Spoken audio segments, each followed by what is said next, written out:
ಈ ರಾಜ್ಯ ನೋಡ್ತಾ ಇದ್ದೆ, ಒಬ್ಬ ಜಿಲ್ಲಾ ಕಾಂಗ್ರೆಸ್ ಅಧ್ಯಕ್ಷರನ್ನ ಈ ರೀತಿ ನಡ್ಕೊಂಡಿರೋದು ನನಗನ್ನಿಸಿರೋದು ಇದು ಅಪ್ರತಿಮವಾಗಿದೆ. ಇದನ್ನು ಮಾಡಿದವರು, ಇದಕ್ಕೆ ಪ್ರೋತ್ಸಾಹ ಮಾಡಿದವರು ಸರಿ ಇಲ್ಲ. ವ್ಯವಹಾರಗಳು ಬಂದರೆ ಕುಂತು ಬಗೆಹರಿಸಬೇಕು. ಒಂದು ದೊಡ್ಡ ಪಕ್ಷ ಏರ್ಪೇರುಗಳು ಭಿನ್ನಾಭಿಪ್ರಾಯ ಬರ್ತದೆ. ಆದರೆ ಈ ಮಟ್ಟಕ್ಕೆ ಒಬ್ಬ ಅಧ್ಯಕ್ಷನ ಮಾತಾಡೋದು ಇದು ಖಂಡನೀಯ. ಇದು ಯಾರು ಪಾತ್ರ ಇದ್ದಾರೋ ಅದ್ರ ಮೇಲೆ ಕ್ರಮ ತಗೊಬೇಕಂತ ಪ್ರದೇಶ ಕಾಂಗ್ರೆಸ್ ಸಂಸ್ಥೆ ಅಧ್ಯಕ್ಷರಿಗೆ ಹೇಳ್ತೇನೆ.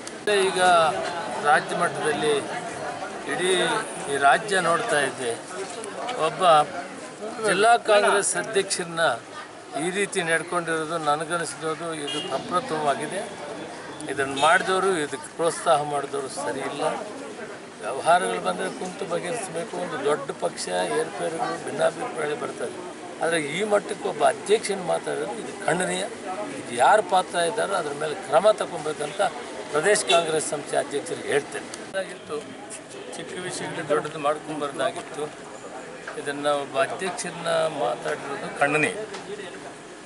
ಅಧ್ಯಕ್ಷರೇ ಅಧ್ಯಕ್ಷರು ಅದನ್ನು ಅಪಮಾನ ಮಾಡೋದು ಪ್ರದೇಶ ಕಾಂಗ್ರೆಸ್ ಸಮಿತಿಗೆ ಅಪಮಾನ ಮಾಡಿದಂಗೆ ಆಗ್ತದೆ. ಇದು ನಿಜವಾದ ಕಾಂಗ್ರೆಸ್ ಅವರು ಯಾರಾದರೂ ಆಗಿದ್ರೆ ಈ ಕೆಲಸ ಮಾಡ್ತಾ ಇಲ್ಲ. ಇದಕ್ಕೆ ನನಗೂ ಕೂಡ ತುಂಬ ನೋವಾಗಿದೆ. ಇಂಥವ್ರು ಆಗಬಾರ್ದು. ಕಾಂಗ್ರೆಸ್ ಅವರೇ ನಡೆ ಮುಂದುವರಿತಾರೆ. ಸರ್, ಒತ್ತಾಯ ಬಿಜೆಪಿ ಒತ್ತಾಯ ಜಾಸ್ತಿ ಆಗಿದೆಯಲ್ಲ ಸರ್. ಕಾನೂನು ಹೋರಾಟ ಮಾಡ್ತೀವಿ. ಅವ್ರು ಯಾರು ಏನೇ ಹೇಳಿ ರಾಜೀನಾಮೆ ಕೊಡೋದಿಲ್ಲ. ನಡ್ರಿ, ಅವಕಾಶ ಇಲ್ಲ.